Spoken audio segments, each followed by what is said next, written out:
اللہ الرحمن الرحیم۔ رسول اللہ صلی اللہ علیہ وسلم اور بچے۔ نبی صلی اللہ علیہ وسلم بچوں سے خاص تعلق خاطر رکھتے۔ آپ صلی اللہ علیہ وسلم بچوں کے ساتھ نرمی، ہمدردی، لطف و کرم کے ساتھ پیش آتے۔ آپ صلی اللہ علیہ وسلم بچوں کی حوصلہ افزائی فرماتے۔ آپ بچوں کی بنیادی ضرورتوں کا خیال رکھتے۔ آپ صلی اللہ علیہ وسلم نے امت کو بچوں کے بارے میں جو ہدایات دیں ان میں یہ پہلو نمایاں ہے۔ آپ صلی اللہ علیہ وسلم بچوں کے ساتھ ان ہدایات پر عمل پیرا ہوتے۔ وہ بچے اپنے ہوں، جیسے نواسے یا دوستوں کے یا عام بچے ہوں، سب کے ساتھ پیار کرتے۔ جس نظریے کو ڈاکٹر ولیم جلانسر وغیرہ نے بچوں کے بارے میں پیش کیا، اس کا ادراک نبی اکرم صلی اللہ علیہ وسلم کو 1400 سال پہلے ہو گیا۔ وہ بچوں کی بنیادی ضروریات کا نظریہ ہے جس کا تذکرہ آپ صلی اللہ علیہ وسلم نے آپ کی تعلیمات میں ملتا ہے، اور آپ صلی اللہ علیہ وسلم بچوں کے ساتھ جس طرح پیش آتے وہ عملی برتاؤ ان نظریات کے ادراک کی تائید کرتا ہے۔ وہ بنیادی ضروریات چند امور سے مرکب ہیں: محبت کی ضرورت، طاقت کی ضرورت، کھیل کی ضرورت اور بڑھوتری کی ضرورت، اور ان سے مشابہ ضروریات۔ اس سلسلے میں آپ صلی اللہ علیہ وسلم کی زندگی کے چند روشن پہلو۔ نمبر 1، آپ صلی اللہ علیہ وسلم کی بچوں سے دل لگی اور ہنسی مذاق۔ مدینہ منورہ میں ایک بچہ تھا جس کا نام زید ولد سہل تھا، جس کی عمر 13 سال سے زیادہ نہ تھی۔ اس کے پاس ایک چڑیا تھی، وہ اس سے کھیلتا۔ حضور صلی اللہ علیہ وسلم کا ادھر سے گزر ہوا۔ آپ صلی اللہ علیہ وسلم نے اس سے اس طرح مخاطب کیا جیسے کسی بڑے شخص کو مخاطب کر رہے ہیں، تاکہ اسے اپنی قدر و منزلت کا اندازہ ہو اور اس کی حوصلہ افزائی ہو۔ آپ صلی اللہ علیہ وسلم نے آواز دی، ابو عمیر۔ عربوں کا طریقہ تھا کہ وہ کنیت رکھتے تھے اور کسی شخص کو اس کے بڑے بیٹے کے نام سے پکارتے یا کہتے، یا ابا فلان، ابو فلان۔ اگر کسی کے اولاد نہ ہوتی یا وہ غیر شادی شدہ ہوتا تو بھی کنیت رکھ لیتے۔ اسی رواج کے مطابق آپ صلی اللہ علیہ وسلم نے ابو عمیر کہا، اور جس طرح بڑوں کو آواز دیتے ہیں اس طرح اس بچے کو مخاطب کیا۔ پھر آپ صلی اللہ علیہ وسلم نے اس کی مصروفیات کے بارے میں پوچھا اور وہ کیا پسند کرتا ہے معلوم کیا۔ پھر چڑیے کے متعلق پوچھا، ماذا فعل النغیر، چڑیے کی بچے کے ساتھ کیا ہوا؟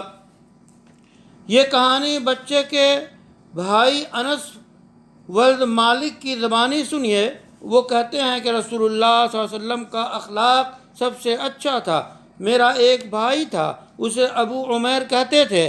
شاید ابھی اس نے ماں کا دودھ چھوڑا ہی تھا جب حضور صلی اللہ علیہ وسلم تشریف لائے اور اس پر نظر پڑی تو پوچھتے، ابو عمیر، ما فعل النغیر، پرندے کا بچہ کیا ہوا؟ وہ بھائی اس سے کھیلتا۔ اس کہانی میں ہمیں سبق ملتا ہے کہ رسول اللہ صلی اللہ علیہ وسلم بچوں سے دل لگی فرماتے، ان کے دل خوش کرتے، اور جس چیز کو بچے پسند کرتے ان کا خیال رکھتے۔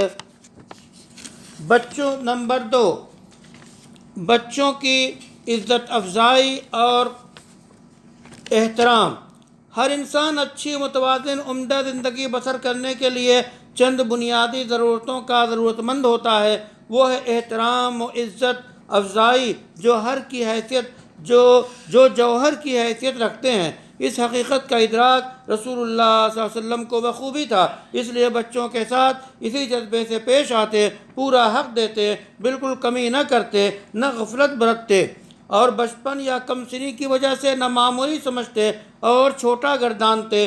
حدیث میں آیا ہے، سہل ساعدی نے کہا، رسول اللہ صلی اللہ علیہ وسلم کی خدمت میں ایک پیالہ پیش کیا گیا۔ آپ صلی اللہ علیہ وسلم نے نوش فرمایا۔ آپ صلی اللہ علیہ وسلم کے دائیں حاضرین میں سے سب سے کم سن ایک لڑکا بیٹھا تھا، اور بڑے بوڑھے آپ صلی اللہ علیہ وسلم کے بائیں طرف تھے۔ رسول اللہ صلی اللہ علیہ وسلم نے پوچھا، میاں کیا خیال ہے، میں پیالہ بڑوں کی طرف بڑھا دوں؟ اس نے برجستہ کہا، حضور آپ کے پسخوردہ کے بارے میں اپنے سوا کسی کو ترجیح نہیں دے سکتا۔ حضور صلی اللہ علیہ وسلم نے اسے تھما دیا۔ یہ روایت بخاری میں موجود ہے۔ صحابہ رضی اللہ عنہم نے جو آداب سیکھا تھا کہ ہر کام دائیں سے شروع کیا جائے، مسجد میں، گھر میں، کعبہ کے طواف میں، کھانے پینے میں دائیں کو ملحوظ رکھا جائے۔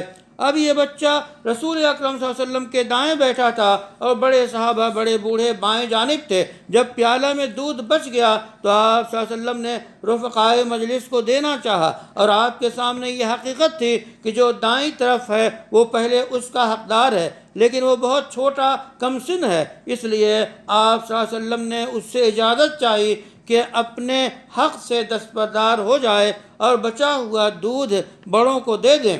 لیکن اس کم سن نے دستبرداری قبول نہیں کی تو رسول اللہ صلی اللہ علیہ وسلم نے اس کی خواہش کی تکمیل کی اور اس کی رائے کا احترام کیا، عزت افزائی کی، اور بچے ہوئے دودھ میں اس کے حق کو تسلیم کیا، تاکہ امت مسلمہ اور سارا عالم جان لے کہ بچے کی قدر کس طرح کی جاتی ہے اور پورا حق کیسے دیا جاتا ہے، ان کی رائے اور پسند کا خیال کیسے رکھا جاتا ہے، جب تک اخلاق اور قدروں کی روح سے متصادم نہ ہو۔ نمبر 3، سچائی زندگی میں سمونا۔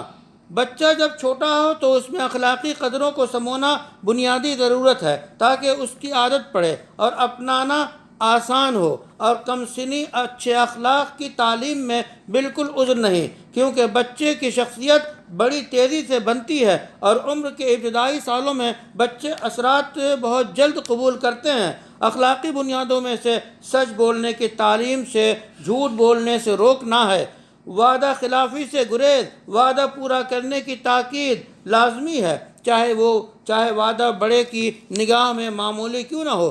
جیسے وعدہ کیا کہ چاکلیٹ خریدیں گے یا جوس لیں گے یا تحفہ دیں گے یا سیر و تفریح یا کھیلنے کے لیے نکلیں گے، تو رسول اللہ صلی اللہ علیہ وسلم سچائی کی اچھائی بچوں کے ذہن میں بٹھانے کی کوشش فرماتے۔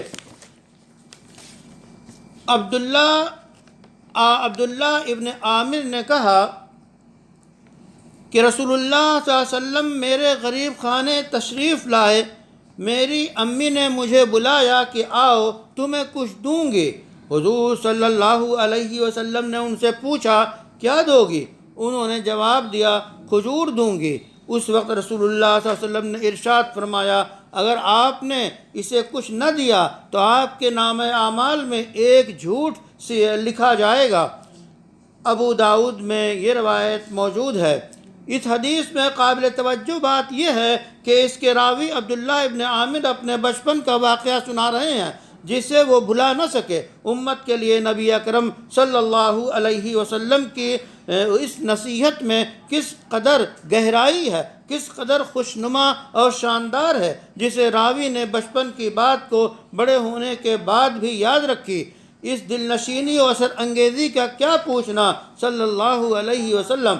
دوسری بات یہ ہے کہ رسول اکرم صلی اللہ علیہ وسلم بچوں کی تربیت کے بارے میں صرف ہدایات ہی نہیں دیتے بلکہ معاشرے کے لوگوں پر نگاہ بھی رکھتے کہ وہ بچوں کے ساتھ کس طرح پیش آ رہے ہیں، اور ان کو براہ راست توجہ دلاتے تاکہ بچوں کو جس راہ پر گامزن کرنا ہے اس راہ پر عمل کو نمایاں فرما دیں اور عملی نمونہ بھی فراہم کر دیں۔ نمبر 4، بچوں کو انصاف کی تاکید۔ رسول اکرم صلی اللہ علیہ وسلم کے تمام لوگوں میں انصاف کی روح پھونکنے کے لیے فکر مند اور کوشاں تھے، جبکہ بہت سے والدین بچوں کو انصاف کی اہمیت جتانے میں غفلت سے کام لیتے ہیں۔ اسی لیے ہم رسول اللہ صلی اللہ علیہ وسلم کا مشاہدہ کرتے ہیں تو ہم دیکھتے ہیں کہ آپ صلی اللہ علیہ وسلم بچوں کی تربیت کو خاص اہمیت دیتے، اور جب اس بارے میں اصولی تعلیمات کی تنفیذ میں کہیں انحراف پاتے ہیں تو گرفت فرماتے ہیں تاکہ اعلیٰ اخلاقی اقدار کے مطابق نسلوں کی نشو و نما ہو سکے اور اللہ تعالیٰ کے فرمان ان اللہ یأمر بالعدل والاحسان کی پیروی ہو سکے۔ رسول اللہ صلی اللہ علیہ وسلم عدل و انصاف کی حقیقت و قدر و قیمت سے آشنا کرانے کے لیے کس حد تک فکر مند تھے، اس کا اندازہ آپ صلی اللہ علیہ وسلم کے اس بارے میں تعلیمات و ہدایات اور پیش آنے والے واقعات میں سے ایک انتہائی مؤثر اور حیرت انگیز واقعہ سے ہو سکتا ہے، جسے صحابی جلیل نعمان بن بشیر سناتے ہیں۔ وہ کہتے ہیں کہ میرے والد نے اپنے مال میں سے کچھ مجھے بخش دیا تو میری امی عمرہ بنت رواحہ نے کہا میں اسے ہرگز نہ مانوں گی جب تک آپ رسول اللہ صلی اللہ علیہ وسلم کو اس کا گواہ نہ بنائیں۔ میرے ابا حضور صلی اللہ علیہ وسلم کی خدمت میں حاضر ہوئے تاکہ گواہ بنائیں۔ اس مقدمہ کی سماعت کے بعد حضور اکرم صلی اللہ علیہ وسلم نے ابا سے پوچھا کیا آپ نے جتنا مال ان کو دیا ہے اتنا ہی مال اپنی ساری اولاد کو بھی دیا ہے؟ ابا نے جواب دیا نہیں حضور۔ حضور صلی اللہ علیہ وسلم نے فرمایا اللہ سے ڈرو، اپنے بچوں میں انصاف کرو۔ ابا جان لوٹ آئے اور سرگزشت سے آگاہ فرمایا۔ حضور صلی اللہ علیہ وسلم بچوں کو بھی انصاف کا طریقہ اور سلیقہ سکھاتے۔ رسول اللہ صلی اللہ علیہ وسلم پہ ہزاروں درود و سلام۔